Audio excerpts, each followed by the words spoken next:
I have great pleasure in welcoming His Excellency Narendra Modi, Prime Minister of the Republic of India. I invite him to address the General Assembly. नमस्कार साथियों. Good morning, friends. His Excellency Abdulla Shahid जी, His Excellency Mr. Abdullah आपको Shahid. अध्यक्ष पद संभालने की First of all, I would like to हार्दिक बधाई. warmly congratulate you on आपका अध्यक्ष assuming बनना the office of President of the सभी UNGA. विकासशील देशों Your becoming president और is a विशेषकर matter of pride for all developing small countries island developing and states के in लिए particular for small island गौरव की developing बात है. states.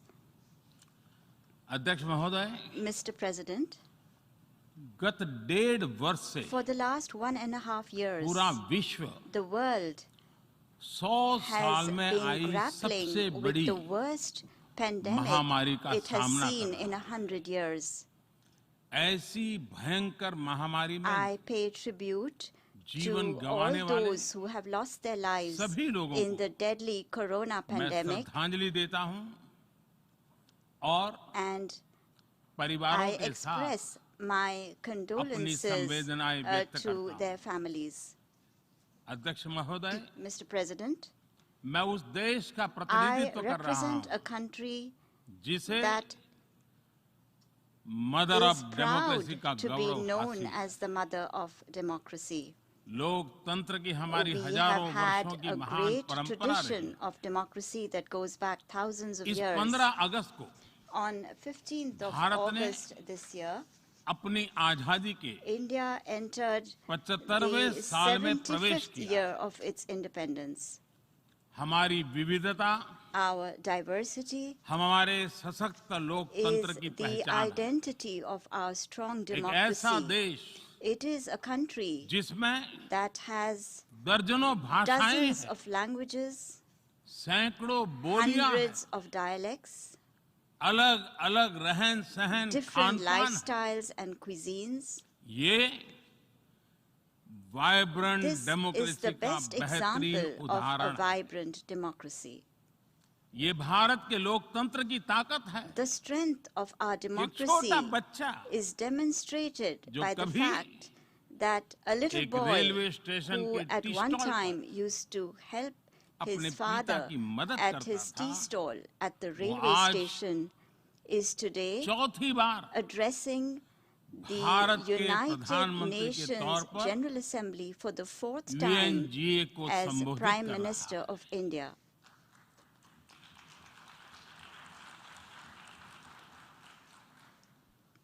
सबसे लंबे समय तक I will soon Gujarat have का spent 20 मुख्यमंत्री years serving और my फिर countrymen as पिछले head of 7 साल government. से First as the Bharat longest के serving प्रधानमंत्री Chief के Minister तौर of पर मुझे Gujarat and then head of as government Prime की Minister भूमिका में for the last 7 years. देशवासियों की सेवा करते हुए 20 साल हो रहे हैं.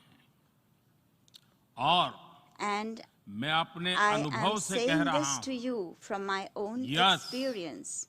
Yes, democracy can deliver. democracy can deliver. Yes, Yes, democracy has democracy deliver. has delivered. अध्यक्ष महोदय, Mr. President, एकात्म मानव दर्शन के today is प्रणेता the birth anniversary Pandit of Deendayal Pandit Upadhyay ji की Deen आज Dayal जन्म जयंती. Upadhyay, the proponent of Ekatma Manav Darshan. एकात्म मानव दर्शन यानी Ekatma Manav Darshan integral means humanism, integral humanism, अर्थात or स्व से the development समष्टि journey तक undertaken विकास together, और the विस्तार की expansion सहयात्रा. from the self to the universe, expansion of the self, expansion of the self, moving from moving individual to from the the society, individual to society, the nation to the and nation, entire and to humanity. entire humanity. और ये चिंतन And this philosophy Antyodaya को is समर्पित है. dedicated to Antyodaya. Antyodaya को आज की परिभाषा The में modern day where definition no one of is left behind कहा Antyodaya जाता है. is where no one is left इसी भावना behind. के साथ It is with this principle आज in mind that India integrated, today is moving equitable forward on the path of development की राह पर आगे बढ़ integrated, रहा है. equitable development. Vikas Our priority is सर्वसमावेशी हो, that development should be all-inclusive, सर्वस्पर्शी हो, all-pervasive, सर्वव्यापी हो, universal, सर्वपोषक and हो। one that nurtures all. यही हमारी प्राथमिकता है। बीते 7 वर्षों में During the last 7 years, Bharat में India has 43 brought crore over से ज्यादा लोगों को 430 million people बैंकिंग who व्यवस्था were से जोड़ा previously गया है, unbanked into जो the अब banking तक system. इससे वंचित थे। आज Today, 36 over करोड़ से अधिक ऐसे लोगों को भी 360 million people बीमा सुरक्षा who कवच मिला है, earlier could not पहले even imagine इस बारे में this सोच was भी नहीं possible, now have insurance coverage 50 as crore से security. ज्यादा लोगों को By giving over 500 मुफ्त इलाज million की people सुविधा देकर the facility of free Bharat ने treatment in hospitals, उन्हें quality India health has service से given them जोड़ा। access to quality health Bharat ने services. 3 करोड़ By पक्के घर building बनाकर 30 million बेघर, proper homes, यानी India has made होमलेस परिवारों को homeless families होम ओनर्स बनाया। homeowners. अध्यक्ष महोदय, Mr. President, प्रदूषित पानी polluted water भारत ही नहीं is a very big पूरे problem, विश्व not just for और India, खासकर but for the entire गरीब और world, and in विकासशील देशों particular की for poor and बहुत developing बड़ी countries. समस्या है। भारत में इस चुनौती से निपटने के लिए In order to address this हम challenge 17 in करोड़ से India, अधिक घरों we तक are carrying out a very big pipe से campaign to ensure साफ that पानी piped पहुंचाने clean का बहुत water बड़ा अभियान reaches चला रहे हैं। over 170 million विश्व homes. की बड़ी-बड़ी संस्थाओं ने Reputed institutions of the ये world माना है have कि said किसी भी देश के विकास के लिए वहां के नागरिकों के पास जमीन और घर के प्रॉपर्टी राइट्स यानी ओनरशिप का रिकॉर्ड होना बहुत जरूरी है। दुनिया के बड़े-बड़े देशों में बड़ी संख्या में ऐसे लोग हैं जिनके पास जमीनों और घरों के प्रॉपर्टी राइट्स नहीं है। आज हम भारत के 6 लाख से अधिक गांवों में ड्रोन से मैपिंग कराकर करोड़ों लोगों को उनके घर और जमीन का डिजिटल रिकॉर्ड देने में जुटे हैं। ये डिजिटल रिकॉर्ड प्रॉपर्टी पर विवाद कम करने के साथ ही access to credit, bank loan तक लोगों की पहुंच बढ़ा रहा है। अध्यक्ष महोदय, आज विश्व का हर 6ठा व्यक्ति भारतीय है। जब भारतीयों की प्रगति होती है तो विश्व के विकास को भी गति मिलती है। When India grows, the world grows. When India reforms, the world transforms. Bharat में हो रहे साइंस और टेक्नोलॉजी आधारित इनोवेशंस विश्व की बहुत मदद कर सकते हैं। हमारे टेक सॉल्यूशंस का स्केल और उनकी कम लागत दोनों अतुलनीय है। हमारे यूनिफाइड पेमेंट इंटरफेस यूपीआई आज भारत में हर महीने 350 करोड़ से ज्यादा ट्रांजैक्शन हो रहे हैं। भारत का वैक्सीन डिलीवरी प्लेटफॉर्म कोविन एक ही दिन में करोड़ों वैक्सीन डोज लगाने के लिए डिजिटल सपोर्ट दे रहा है। अध्यक्ष महोदय, सेवा परमो धर्मः, सेवा परमो धर्मः को जीने वाला भारत सीमित संसाधनों के बावजूद भी वैक्सीनेशन डेवलपमेंट और मैन्युफैक्चरिंग में जी जान से जुटा है। मैं यूएनजीए को ये जानकारी देना चाहता हूं कि भारत ने दुनिया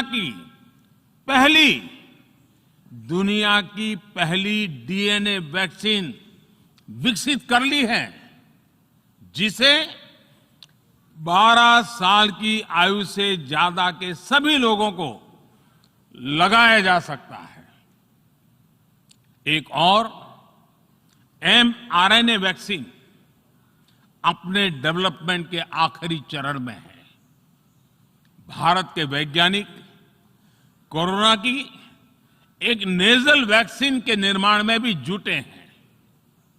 मानवता के प्रति अपने दायित्व को समझते हुए भारत ने एक बार फिर दुनिया के जरूरतमंदों को वैक्सीन देनी शुरू कर दी है।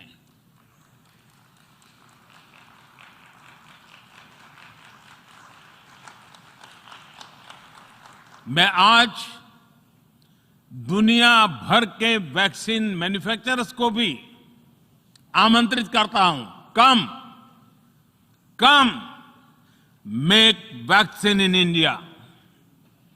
अध्यक्ष महोदय, आज हम सब जानते हैं कि मानव जीवन में टेक्नोलॉजी का कितना महत्व है, लेकिन बदलते हुए विश्व में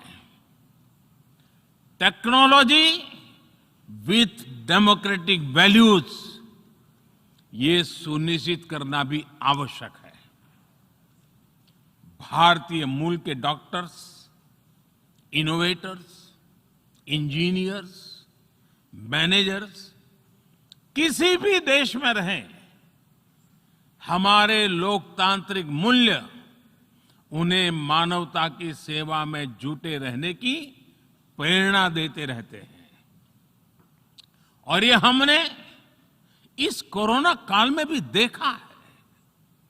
अध्यक्ष महोदय, कोरोना महामारी ने विश्व को यह भी सबक दिया है कि वैश्विक अर्थव्यवस्था को अब और अधिक डाइवर्सिफाई किया जाए। इसके लिए ग्लोबल वैल्यू चेन्स का विस्तार आवश्यक है। हमारा आत्मनिर्भर भारत अभियान इसी भावना से प्रेरित है। ग्लोबल इंडस्ट्रियल डाइवर्सिफिकेशन के लिए भारत विश्व का एक लोकतांत्रिक और भरोसेमंद पार्टनर बन रहा है। और इस अभियान में भारत ने इकोनॉमी और इकोलॉजी दोनों में बेहतर संतुलन स्थापित किया है। बड़े और विकसित देशों की तुलना में क्लाइमेट एक्शन को लेकर भारत के प्रयासों को देखकर आप सभी को निश्चित ही गर्व होगा। आज भारत बहुत तेजी के साथ 450 गीगावाट रिन्यूएबल एनर्जी के लक्ष्य की तरफ बढ़ रहा है। हम भारत को दुनिया का सबसे बड़ा ग्रीन हाइड्रोजन हब बनाने के अभियान में भी जुट गए हैं। अध्यक्ष महोदय, हमें अपनी आने वाली पीढ़ियों को जवाब देना है कि जब फैसले लेने का समय था, तब जिन पर विश्व को दिशा देने का दायित्व था, वो क्या कर रहे थे। आज विश्व के सामने रिग्रेसिव थिंकिंग और एक्सट्रीमिज्म का खतरा बढ़ता जा रहा है। इन परिस्थितियों में पूरे विश्व को साइंस बेस्ड, रैशनल और प्रोग्रेसिव थिंकिंग को विकास का आधार बनाना ही होगा। साइंस बेस्ड अप्रोच को मजबूत करने के लिए भारत एक्सपीरियंस बेस्ड लर्निंग को बढ़ावा दे रहा है। हमारे यहां स्कूलों में हजारों अटल टिंकरिंग लैब्स खोली गई हैं, इंक्यूबेटर्स बने हैं और एक मजबूत स्टार्टअप इकोसिस्टम विकसित हुआ है। अपनी आजादी के 75 वर्ष के उपलक्ष्य में जब हम आजादी का अमृत महोत्सव मना रहे हैं, भारत 75 ऐसे सैटेलाइट्स को अंतरिक्ष में भेजने वाला है जो भारतीय विद्यार्थी स्कूल कॉलेजों में बना रहे हैं। अध्यक्ष जी, दूसरी ओर रिग्रेसिव थिंकिंग के साथ जो देश आतंकवाद का पॉलिटिकल टूल के रूप में इस्तेमाल कर रहे हैं, उन्हें ये समझना होगा कि आतंकवाद उनके लिए भी उतना ही बड़ा खतरा है। ये सुनिश्चित किया जाना बहुत जरूरी है कि अफगानिस्तान की धरती का इस्तेमाल आतंकवाद फैलाने और आतंकी हमलों के लिए न हो। हमें इस बात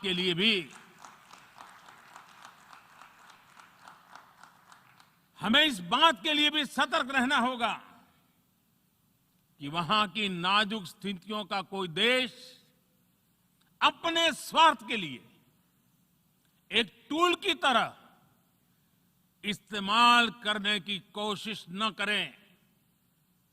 इस समय अफगानिस्तान की जनता को,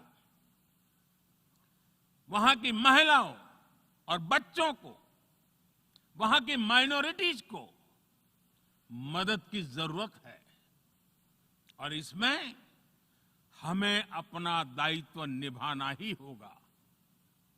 अध्यक्ष महोदय, हमारे समंदर भी हमारी साझी विरासत है, इसलिए हमें ये ध्यान रखना होगा कि ओशन रिसोर्सेज को हम यूज करें, एब्यूज नहीं। हमारे समंदर अंतर्राष्ट्रीय व्यापार की लाइफलाइन भी है। इन्हें हमें एक्सपांशन और एक्सक्लूजन की दौड़ से बचाकर रखना होगा। रूल बेस्ड वर्ल्ड ऑर्डर को सशक्त करने के लिए अंतर्राष्ट्रीय समुदाय को एक सुर में आवाज उठानी ही होगी। सुरक्षा परिषद में भारत की प्रेसिडेंसी के दौरान बनी विस्तृत सहमति विश्व को मैरीटाइम सिक्योरिटी के विषय में आगे बढ़ने का मार्ग दिखाती है। अध्यक्ष महोदय, भारत के महान कूटनीतिज्ञ आचार्य चाणक्य ने सदियों पहले कहा था, कालातिक्रमात् काल एव फलम पिबति। जब सही समय पर सही कार्य नहीं किया जाता तो समय ही उस कार्य की सफलता को समाप्त कर देता है। संयुक्त राष्ट्र को खुद को प्रासंगिक बनाए रखना है तो उसे अपनी इफेक्टिवनेस को सुधारना होगा, रिलायबिलिटी को बढ़ाना होगा। यूएन पर आज कई तरह के सवाल खड़े हो रहे हैं। इन सवाल को हमने क्लाइमेट क्राइसिस में देखा है, कोविड के दौरान देखा है, दुनिया के कई हिस्सों में चल रही प्रॉक्सी वॉर, आतंकवाद और अभी अफगानिस्तान के संकट ने इन सवालों को और गहरा कर दिया है। कोविड के ओरिजिन के संदर्भ में और ease of doing business ranking को लेकर वैश्विक गवर्नेंस से जुड़ी संस्थाओं ने दशकों के परिश्रम से बनी अपनी विश्वसनीयता को नुकसान पहुंचाया है। ये आवश्यक है कि हम यूएन को ग्लोबल ऑर्डर, ग्लोबल लॉज और ग्लोबल वैल्यूज के संरक्षण के लिए निरंतर सुदृढ़ करें। मैं नोबेल पुरस्कार विजेता गुरुदेव रविंद्रनाथ टैगोर जी के शब्दों के साथ अपनी बात समाप्त कर रहा हूं। शुभो कर्मोपोथे, शुभो कर्मोपोथे, धोरो निर्भयोगान, सौब दुर्बल सौन्योष होक अवसान। अर्थात अपने शुभ कर्म पथ पर निर्भीक होकर आगे बढ़ो, सभी दुर्बलताएं और शंकाएं समाप्त हो। ये संदेश आज के संदर्भ में संयुक्त राष्ट्र के लिए जितना प्रासंगिक है, उतना ही हर जिम्मेदार देश के लिए भी उतना ही प्रासंगिक है। मुझे विश्वास है हम सबका प्रयास विश्व में शांति और सौहार्द बढ़ाएगा, विश्व को स्वस्थ, सुरक्षित और समृद्ध बनाएगा। इन्हीं शुभकामनाओं के साथ बहुत बहुत धन्यवाद। नमस्कार।